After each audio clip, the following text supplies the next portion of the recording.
இப்போ நம்ம பார்க்க போகிறது நீத்தார் பெருமை. துறவியரின் சிறப்பு. குறள் 21.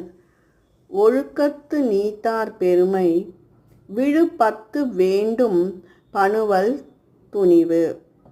ஒழுக்கத்து நீத்தார் பெருமை விழுப்பத்து வேண்டும் பனுவல் துணிவு.